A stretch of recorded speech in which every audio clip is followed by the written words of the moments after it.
Amigos, regresemos a Argumentos. Estamos en vivo a través de la señal de Globovisión. Lauren Caballero me acompaña, analista político internacionalista. Gracias, Lauren, por acompañarnos esta tarde, donde, bueno, a solo 20 días de las elecciones presidenciales hacíamos un recorrido por el trabajo que realiza cada uno de los candidatos a la presidencia de la República a través de sus cuentas en redes sociales o parte de los discursos que se han escuchado durante los últimos días. ¿Cómo evalúas este inicio de la campaña a las presidenciales?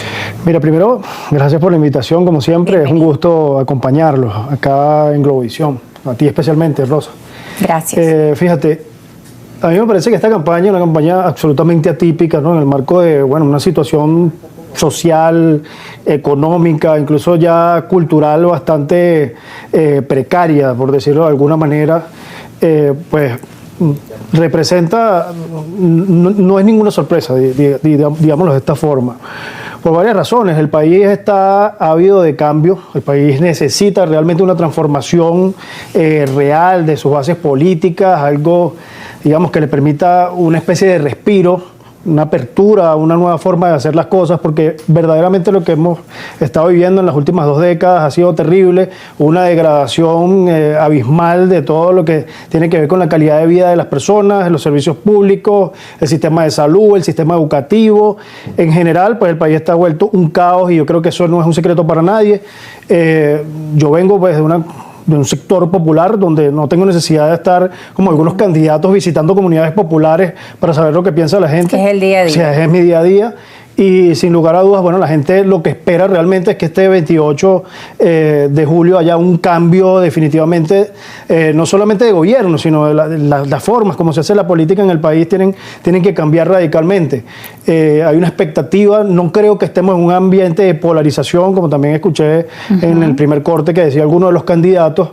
No hay polarización por varias razones. En primera instancia, porque realmente no existen dos polos que uno pueda decir, mira, sí, están más o menos allí, como que hay cierto, es equitativa la cuestión, sino que hay una inmensa mayoría de venezolanos, estamos hablando, según todas las encuestas serias, o más o menos serias que uno ha podido, digamos, leer, estudiar, de aproximadamente un 80% de los venezolanos que quiere cambiar radicalmente todo lo que tiene que ver con las formas políticas y especialmente con el gobierno. Entonces no hay una polarización, hay un gran polo popular de gente que clama por un cambio y hay un grupo, una pequeña élite, una pequeña oligarquía, como decía el propio presidente Chávez, que está enquistada allí y que no entiende que ha llegado el momento de abrir pues las compuertas para que el país definitivamente se enrumbe y entre en el siglo XXI, porque es que Venezuela no solamente es que no ha entrado en el siglo XXI, sino que hemos retrocedido, ya no sé si al siglo XIX, en la época de los caudillos, o estamos incluso peor, en el siglo, digamos, XV, en la época... Tenemos problemas básicos por resolver como luz y agua, sí, pero por también ejemplo. Por las formas políticas. Y en el debate político, lamentablemente, una ausencia de propuestas, de debate de ideas o de planteamientos o de soluciones o de proyectos. Hemos visto también muchos descalificativos de un lado hacia el otro. A veces sí hablan de que vamos hacia la paz y a la reconciliación, pero también en el discurso pues abundan los descalificativos al otro. Sí, no, el tema de los descalificativos, bueno, ya lamentablemente el país se ha acostumbrado, por eso hablaba yo del tema cultural, ¿no? Porque hay un asunto cultural subyacente. El país ha normalizado ese lenguaje arbitrario, que bueno, en algunos políticos... Y que incluso llama votos también. Hay gente que se pliega a ese tipo de mensajes. Pero muy poco, fíjate, Rosa, muy poco, porque si fuese el caso... una parte importante del país estaría apoyando los sectores que tienen ese tipo de conductas y no pasa así. Cuando se dice que quizás los otros candidatos que estaban en la contienda eran para dispersar el voto opositor, pues me llama la atención que lo que han hecho, según mi punto de vista, es que el chavismo crítico, que quizá no quiere plegarse al discurso de una oposición que está asociada quizá más al sector extremo, no por el candidato, sino por los factores que están alrededor de él, sino que quizá pues van hacia otros grupos o hacia otros candidatos, como la propuesta del Lápiz, de Márquez, de Claudio Fermín incluso. Sí. Es interesante, ¿no? Porque incluso ha habido por allí algunos comentarios acerca de la posibilidad de que algunos de estos candidatos formen parte de la estrategia gubernamental, ¿no? Es decir, hayan sido cooptados de alguna forma por el gobierno para generar un escenario en el que se fragmente el voto opositor Y exactamente eso que tú dices es súper interesante, ¿no? Porque parece que más bien lo que está haciendo es un efecto contrario. Algunos de los pocos afectos que tiene el gobierno, que no dependen de ningún tipo de dádiva, ni mucho menos, sino que son afectos ideológicos, de repente empiezan a ver hacia este lado, mira, sí, necesitamos un cambio, pero necesitamos un cambio que no sea un cambio extremo, como que llegue la ultraderecha, como aquí no hay ultraderecha tampoco, eso es otra cuestión que si quieres más adelante que la son aclaramos. Debates, ¿no? De los conceptos, pero que igual se siguen usando en los discursos, en la narrativa. Igual que el término fascista y todo lo demás se usa muy a la ligera. Pero bueno, hay gente que pudiera ver en estos otros candidatos, desde el punto de vista del chavista convencido o el chavista histórico, una escapatoria, ¿no? Para no tener que seguir con el continuismo. O la abstención también, ¿no? Eso podría también ser otro factor dentro del chavismo crítico. Sí, o de personas que están en un centro y no se sienten quizá cautivadas. Ahora, fíjate, nosotros vamos a descubrir algunas cosas en los próximos días. Sí, faltan 20 días para las elecciones, pero 20 días pueden ser muy poco tiempo, puede ser un lapso importante dependiendo del punto de vista donde se mire. Y una de estas cuestiones que podremos estar descubriendo en las próximas semanas es si realmente algunos de estos actores formaban parte de una estrategia de ese tipo. Y eso lo vamos a ver si ellos mismos declinan sus candidaturas a favor de la candidatura del presidente Nicolás Maduro, ¿no? Y eso podría estar sobre la mesa. Y bueno, allí se destaparían todas las cartas definitivamente, ¿no? Bueno, hemos visto con algunos alcaldes de municipios que han pues anunciado públicamente que van a apoyar, así fueran electos por Cambiemos, por la MUD, que van a apoyar al gobierno en la elección. Veíamos hoy una imagen de la alcaldesa Zulme Ávila de Cambiemos, de la mano de Jorge Rodríguez, anunciando estos cambios. Seguiremos hablando al regreso, Lauren, porque ya está sonando la música, significa que hay pausa. Y vos, amigos, argumentos, gracias por seguir en sintonía de este espacio a través de la señal de Globovisión. Lauren Caballero me acompaña durante esta tarde. Estamos hablando de, cómo marcha la campaña hasta los momentos. Otro de los temas que también han evaluado las encuestadoras o distintos analistas políticos es el tema de la participación.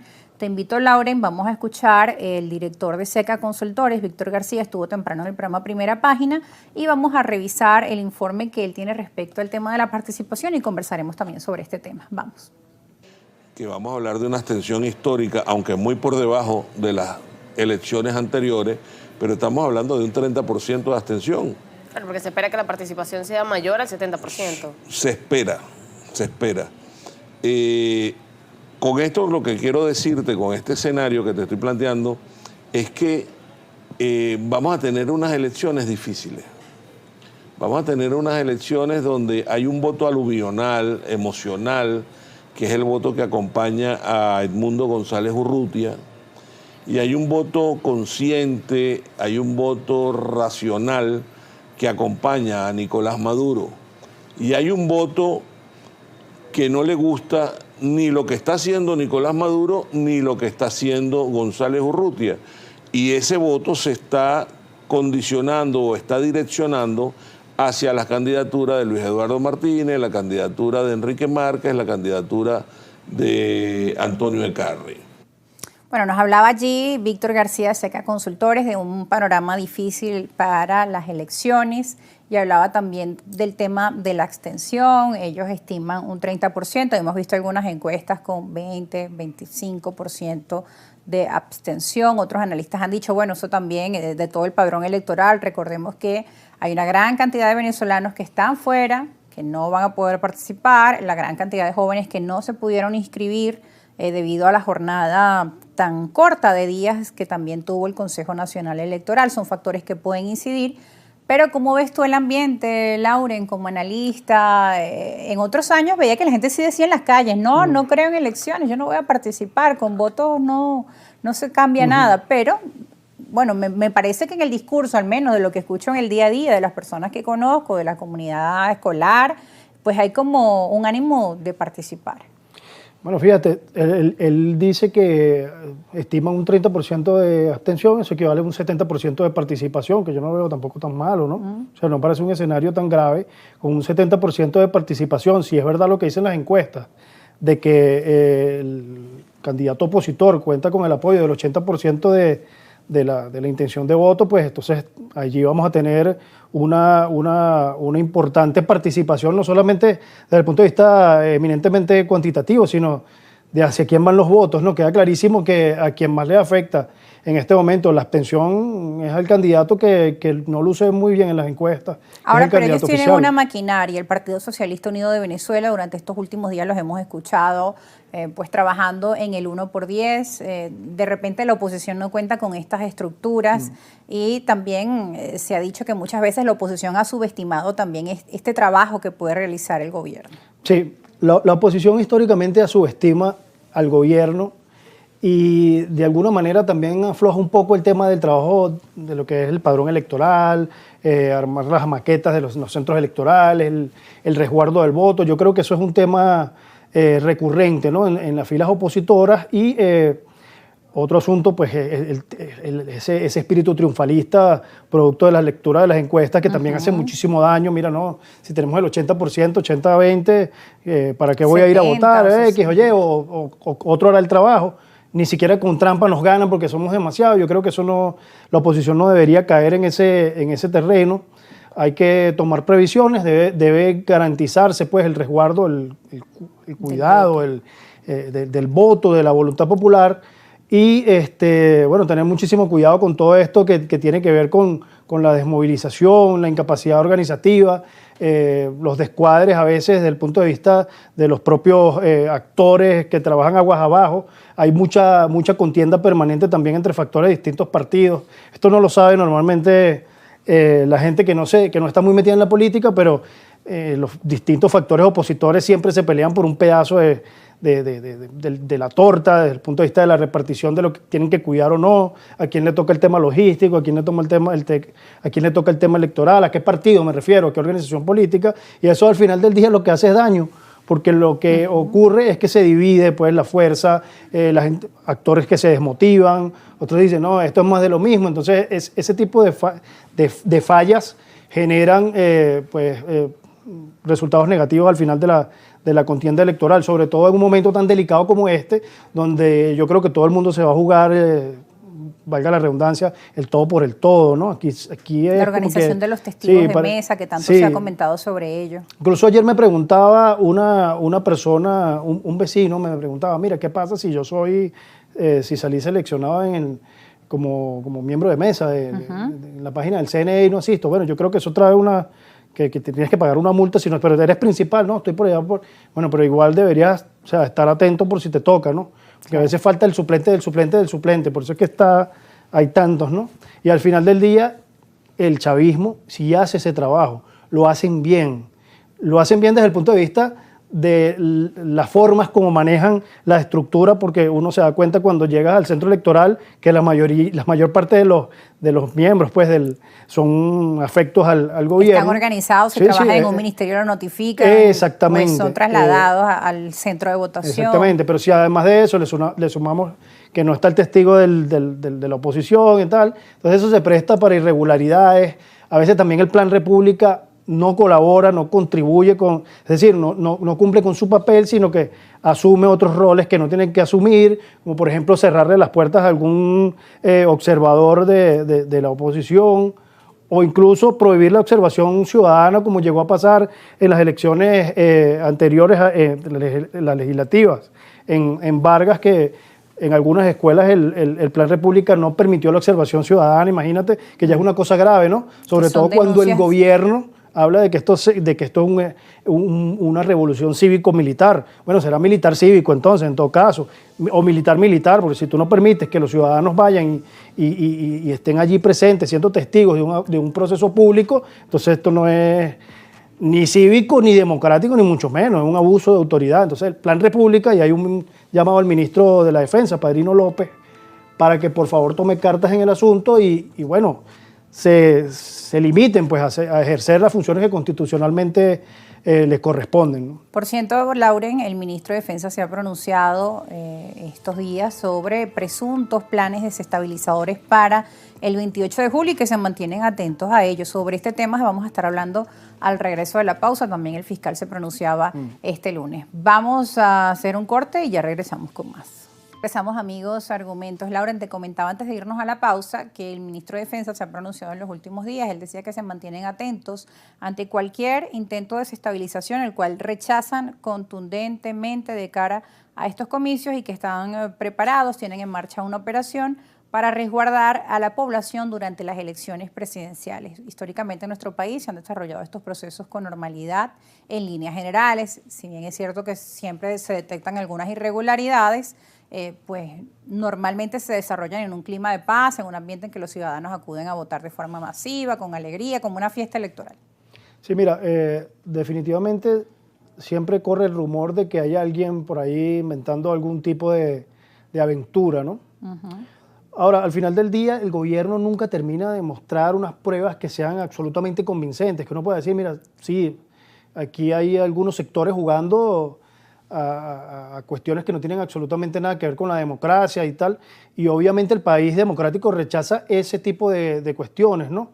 Porque la idea es que todos los cambios que se generen por la vía democrática, electoral, por la vía cívica, yo creo que esta palabra tenga relevancia, ¿no? Porque a veces se repite mucho, pero parece que como que no se entiende lo que significa el civismo, lo que es ser ciudadano, habitante de la ciudad, pues, de la civi. Los venezolanos demócratas queremos que, bueno, este sea un proceso que se lleve a cabo en paz, que la Fuerza Armada garantice efectivamente, sí, como tiene que ser, la seguridad y la soberanía y la integridad territorial. Eso es una competencia exclusiva de la Fuerza Armada, que se comporte como un órgano profesional, artículo 328 constitucional, y que, bueno, eso al final del día termine jugando en favor de todos los venezolanos, todos incluye a los rojos, a los azules, a los amarillos, a los verdes, a todos. O sea, bueno, no tiene por qué ser algo parcial. Estos días, Lauren, han corrido rumores o bulos. Las redes sociales, bueno, en medio de una campaña, obviamente fomentan este tipo de mensajes que se distribuyen a través de los chats de WhatsApp, en X, en Facebook, donde muchos dicen, no, parece que no va a haber elecciones presidenciales. Unos dicen que es la oposición que está planificando, que ya encantaron fraude por adelantado y están planificando que no haya elecciones ese día. Del otro sector, pues también corren las otras bolas, no, es el gobierno que no quiere que haya elecciones porque está perdido. Bueno, cada quien da sus argumentos, pero la verdad es que todos estos son bulos que corren.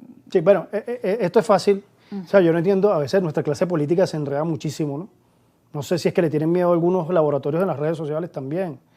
O sea, a veces no sé si es que manejan muy mal las campañas, o sea, pero ha sido recurrente, no es algo nuevo. Entonces, si tú crees, o por lo menos decir, mira, nosotros tenemos pruebas, que el gobierno es el que está promoviendo estos intentos de enmarañar las elecciones, pero ni siquiera eso. Entonces, es grave. Yo le sugeriría, pues, a estos actores de oposición, a todos en general, pero fundamentalmente a los que más apoyo popular tienen circunstancialmente, que bueno, se pronuncien al respecto de estas imágenes que hemos visto incluso en el primer bloque, ¿no? Donde antes del primer bloque creo que estaba hablando el fiscal acerca de unos, bueno, hay que hablar sobre eso hay que rechazarlo. O sea, el país no puede embochincharse, tiene que ser un proceso electoral donde haya, bueno, garantías de parte y parte. Por cierto, que las garantías las tiene que brindar precisamente el Estado, y el Estado está ahora... Garantizar esa seguridad. Bueno, exactamente, pero garantías, digo, no solamente desde el punto de vista de la seguridad pública, sino desde el punto de vista del proceso electoral en general, de todo el sistema electoral. Tiene que ser confiable, o sea, tiene que generarle a la gente, mira, esa credibilidad que lamentablemente ha ido perdiendo con el tiempo, ¿no? Bueno, fíjate, y ese tema está en los acuerdos, recuerdo. Ahora, ese tema estaba dentro de los acuerdos de Barbados, el tema de una elección libre, justas, transparentes, con la participación también del acompañamiento de veedores internacionales. Esos diálogos, bueno, ambas partes dijeron que del otro lado habían incumplimientos. Lo cierto es que ahora el gobierno de Venezuela restableció una línea de comunicación directamente con Estados Unidos, tomando el modelo de los acuerdos de Doha, donde es una comunicación directa entre ambas naciones. ¿Cómo ves tú también este tipo de conversaciones de cara a lo electoral? Porque claro, es importante, hablaste de estos acuerdos de Doha, pero allí hay una negociación que es bilateral, eminentemente, digamos, las partes se ponen de acuerdo entre ellas para cuestiones que tienen que ver con sus intereses. Si el interés nacional de los Estados Unidos no tiene por qué ser el interés nacional de Venezuela. Ni el interés de los estadounidenses tiene por qué ser el interés de los venezolanos. Entonces, bueno, es una negociación que de repente está en otro nivel, que tiene que ver con algunas otras cuestiones, que no necesariamente tiene por qué estar relacionada con los procesos electorales de nuestro país. Y es lamentable, Rosa, esto yo lo digo recurrentemente, es muy lamentable que terceros actores tengan tanta influencia en los procesos internos de nuestro país, porque los problemas de los venezolanos deberíamos resolverlos entre los propios venezolanos. Pero bueno, aquí se ha involucrado Cuba, Rusia, China, Irán, Siria, los estadounidenses, grupos de países de la región, el grupo de Lima, recuerdas, ¿no? Colombia, Brasil, que también tenían planteamientos de paz política, bueno, el presidente de Francia, bueno, distintos países. Hubo un tiempo aquí incluso que algunos sectores de la política nacional llamaron, lo hicieron abiertamente a la aplicación de tratados multilaterales de defensa contra Venezuela, como el caso del TIAR, ¿te acuerdas de esa época? Bueno, que hemos hecho un desastre, lamentablemente no es nada más el gobierno. El gobierno tiene la mayor culpa de todo, del desastre nacional en general. Pero de un lado y del otro. Pero claro, o sea si tú quieres gobernar este país, tú tienes que ser principalmente venezolanista, ¿me entiendes? Nacionalista, amar el país y proponerle al país un cambio, pero desde la óptica de lo que es el venezolano. Lauren, pero no parece importado. que cuesta mucho que estos actores políticos puedan sentarse en una misma mesa. Nos cuesta imaginarlos juntos a todos los, por ejemplo, a todos los candidatos sentados en una misma mesa para, pues, o en un debate. Lamentablemente esto no sucede en nuestro país, que puedan estar juntos y debatir, ¿no? Esto no ocurre. Depende, si es dentro del bloque opositor ocurre, de hecho ocurrió hasta hace poco. Dentro de algunos factores. Pero en el caso del gobierno lo veo realmente complejo, ¿no? El presidente tiene una gestión muy pésima. Sería muy fácil, es decir, no hay absolutamente ningún logro positivo, vamos a hablar de los logros negativos, porque realmente lo que se ha hecho aquí, por ejemplo, lo que se ha hecho con el sistema eléctrico nacional, el desmantelamiento de todo lo que son las termoeléctricas, convertirlas en chatarra para vendérselas a factores internacionales y exportar incluso piezas que están en buen estado para que algunos sectores dentro de las mismas mafias gubernamentales hagan plata con eso. Eso es traición a la patria, yo lo calificaría así. O sea, eso es un logro negativo, porque es un gran logro haber destruido el sistema eléctrico nacional y en 20 años tú no has podido resolverlo. El presidente Chávez en 2010 por allá decretó una emergencia nacional, se implementaron algunos planes, se invirtieron miles de millones de dólares. ¿Se invirtieron o se perdieron? Para no decir el otro término que es muy fuerte. O sea, reflexionemos. Bueno, es que el mismo gobierno pues ha reconocido casos de corrupción, la trama PDVSA cripto, por el lado de la oposición pues también con el tema de Citgo, corrupción por ambos lados. Terrible. Por eso también hemos hablado de estos sectores que no se sienten cómodos con ninguno de los dos bandos. Casualmente, y esto es algo interesante, ¿no? Porque casualmente en el ámbito de la corrupción nada más hay presos chavistas, ¿no? O los otros o están en el exilio, o se fueron, o los acusan, pero no los tocan. Pero no los tocan. En el chavismo sí hay gente presa, o están siendo solicitados por haber incurrido en malversación de fondos, en temas de corrupción. Eso es interesante, habría que darle una lectura, ¿no? Los últimos presidentes es interesante. Lo malo es que la oposición pasa 10 años denunciando a un ministro, por ponerte un ejemplo, el caso más famoso, que ya tú sabes, el tema de PDVSA. Y el gobierno dice durante 10 años que ese es un aliado de la revolución, que eso es un gran hombre, un luchador histórico, y bueno, después termina el propio gobierno diciendo, no, mira, sí, efectivamente. Pasó con el caso de Rafael Ramírez y el tenían caso razón. Pausa y ya regresamos. Regresamos a Argumentos. Lauren Caballero nos continúa acompañando. El tema de la participación ciudadana es muy importante, Lauren. Nos hablabas también de ese compromiso de los ciudadanos de revisar en el CNE si están inscritos como miembros de mesa y que a veces muchos no lo saben, o verificar sencillamente si su centro de votación está igual, porque también esa es una de las irregularidades que a veces muchos denuncian el día de la elección, como llegué a mi centro y resulta que ya no voto ahí, sino en el del frente. Entonces, hay como también previsiones que tomar como ciudadanos que forman parte de nuestro trabajo, de nuestros deberes, también mantenernos informados y verificar que todo esté en orden previo a las elecciones. Sí, mira, ojalá fuera como tú dices, que al frente, ¿no? O sea, a mí es un caso particular y no tiene por qué ser algo general o aplicable a todo el universo electoral, ¿no? Pero a mí me ocurrió que, bueno, yo he votado históricamente en La Guaira y de un día para el otro aparecí votando en Carabobo. Entonces, ese tipo de cosas ocurren, ¿no? Lo interesante es que el CNE abrió un proceso así permanente, ¿no? O sea, había una cantidad un despliegue interesante, ¿no? de elementos del Consejo Nacional Electoral. Allí la gente, pues yo me di cuenta que estaba bastante motivada, revisándose, chequeándose a ver si estaban inscritos, dónde votaban. Y es posible que en esta elección, bueno, no debería haber no debería haber un número de irregularidades tan alto desde el punto de vista de ese tipo de cuestiones, ¿no? Que incidan negativamente en el proceso. O sea, siempre puede ocurrir algo porque acuérdate que el CNE está conformado por humanos y también hay una plataforma tecnológica subyacente, pero más allá de eso no tendría por qué haber un problema tan grave, pues. Eso sí, la gente debería estar siempre chequeando sus datos en la página del CNE, con número de cédula, verificas dónde votas, si estás inscrito, ¿no? Te enteras si te inhabilitaron. Y también el llamado a los ciudadanos a participar y también hacerlo en paz, ¿no? Como es el espíritu del venezolano, con civismo, evitar también todo tipo de altercados o discusiones innecesarias dentro de las filas o de las colas. Hay gente que muchas veces llega, bueno, diciendo por quién va a votar y que el otro candidato es esto y lo otro. O sea, yo creo que hay cosas que uno debería también evitar. Cuando yo era un niño decían que el voto era secreto, ¿no? Nadie se decía por quién votaba y tal. Y es secreto en la máquina, atención. No es que no sea, pero que mucha gente, pues... Sí, o sea, eso del voto asistido y tal, eso tiene, bueno, una cuestión que es más técnica incluso, ¿no? Tiene que ver con la gente que es discapacitada, con discapacidad. Pero no es lo común. De hecho, yo me atrevería a decirte que el Consejo Nacional Electoral todavía sigue funcionando bastante bien, ¿no? Sobre todo desde el punto de vista tecnológico, de lo que se transmite es exactamente lo que es la voluntad de la gente.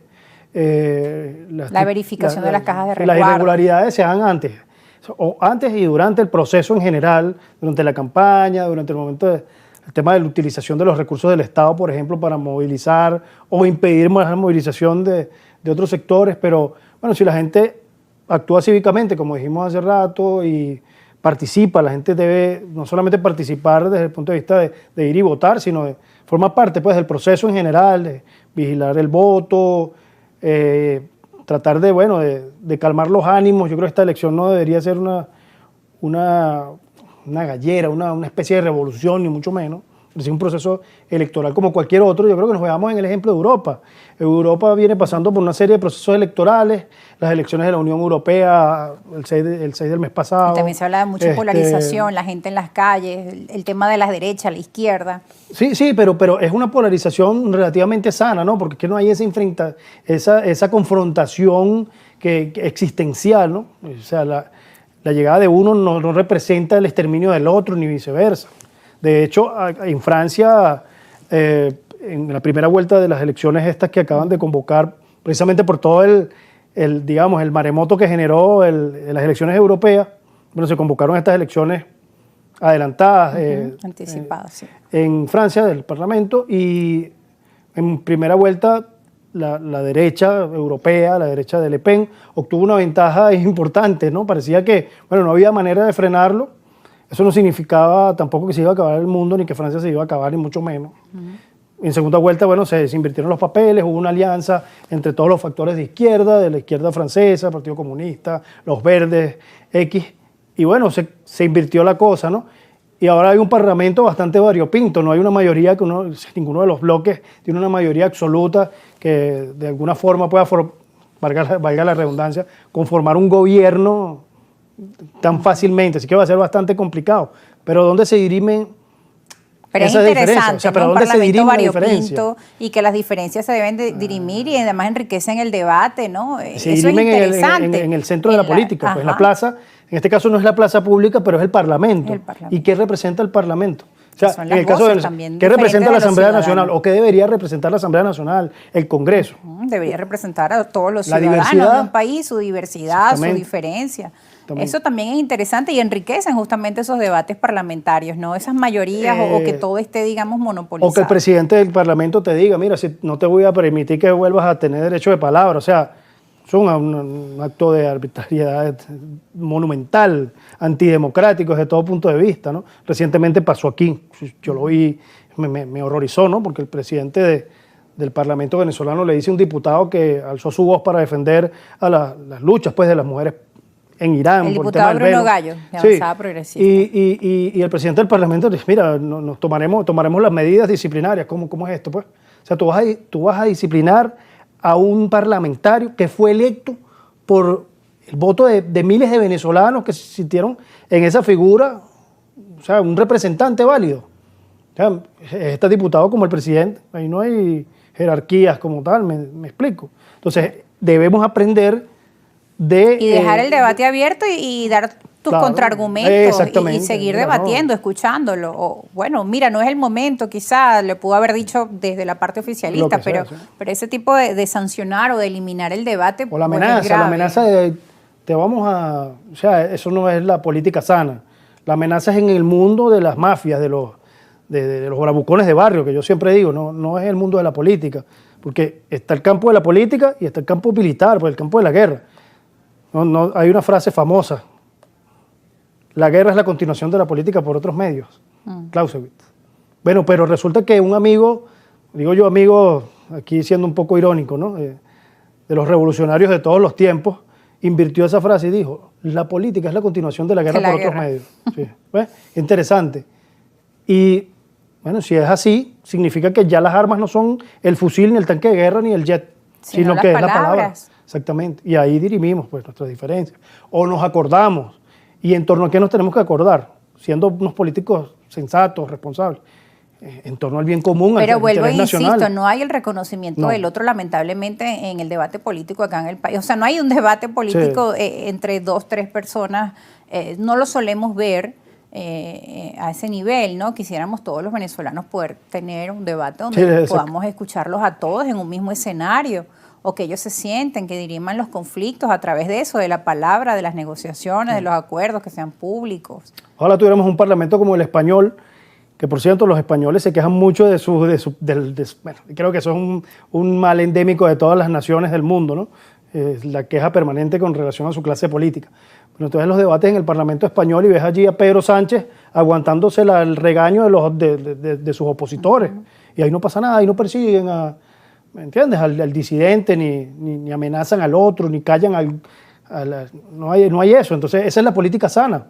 Y bueno, durante un periodo manda el PSOE, durante otro periodo manda el PP, después hacen alianzas, aparece un nuevo bloque, es lo normal.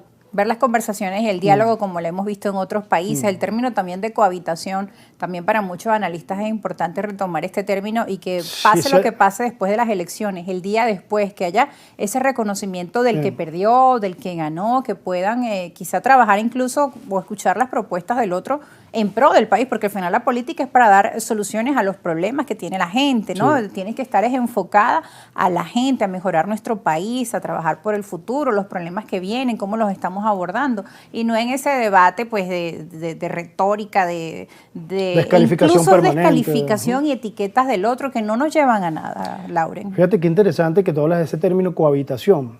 Hasta hace poco en las redes sociales yo creo que incluso se popularizó más allá el hecho de que esa palabra se convirtiese como que en algo muy, muy negativo. Incluso se le llamaba cohabitadores a quienes planteaban, o sea, cohabitadores en el sentido más negativo del término, algo así como los traidores, lo peor de lo peor. O llevándolo a enchufados o a alacranes, o por qué se van a reunir con la otra parte. No. Eso es gravísimo. Y después ellos se reúnen, es decir, bueno, todo ese tema que vimos recientemente. Y esto hay que decirlo, ¿no? Yo trato de ser muy... trato de no ser tan duro, ¿no? Pero hay cosas que uno no puede callárselas, porque si no se convierte uno ahora sí en cómplice de lo malo. O sea, ¿cómo es que de la noche a la mañana, después de que todos los que permanecimos siempre abogando porque las diferencias políticas se dirimieran en el campo electoral, en algún momento fuimos llamados incluso traidores, cohabitadores, éramos de lo peor que había? De la noche a la mañana, un sector de la política, que eran los que se dedicaban a desprestigiar a quienes abogaban por la participación electoral, bueno, ahora quieren que voten por ellos, ¿no? Porque son ellos los candidatos, los que están de moda. Eso no puede seguir pasando. Yo creo que aquí hay que tener ciertos... Tú tienes que ser coherente, ¿me explico? Claro. O sea, tú no puedes pasar la extensión de un día de la abstención al participacionismo pleno y ciego de la noche a la mañana. Tiene que haber por lo menos un proceso de reflexión, una explicación al país. Mira, ¿por qué me dijiste en 2018 que no votara? Que en este momento no estaban las condiciones y porque No, ahora no. sí. ¿Por qué me Mira, llamas y no me Pero explica? es que es gravísimo, porque es que en el 2018 había mejores condiciones incluso. Por cierto, la oposición era mayoría, la oposición en general, era mayoría O que incuestionable hagan una en mea el culpa. Parlamento. Miren, si en este momento nos equivocamos, Sí, nos dimos cuenta por que lo esa no menos, era la ¿eh? ruta y por eso ahora estamos decididos a votar y que la ruta es la electoral, pero no hay esa Sí, justificación. pero ahora, no hay ningún problema. Sin embargo, la gente pues ha seguido ese discurso. Han cambiado, mucha gente ha cambiado Y- de opinión, pero fíjate algo, Rosa, el problema no era llamar a la abstención, porque es una posición política, es válida. Hay gente que no quiero saber absolutamente nada y eso es válido, no me convence ninguno. Está muy bien. El problema es cuando ya tú pasas al siguiente nivel, que es el que no piensa como yo, es decir, el que sí cree que hay que votar es un traidor. Y ahí entramos en el terreno ya no de la política, sino en el terreno existencial. Porque el que no es como yo, entonces, ¿qué hago con él? Claro. ¿Qué hago con él? Lo deshumanizo y después lo desdibujo y después lo desaparezco, lo encarcelo, lo persigo. Bueno, es grave. Y eso pasó en las filas de la oposición, fíjate, que somos los que hablamos siempre de democracia y de respeto al pluralismo ideológico y tal.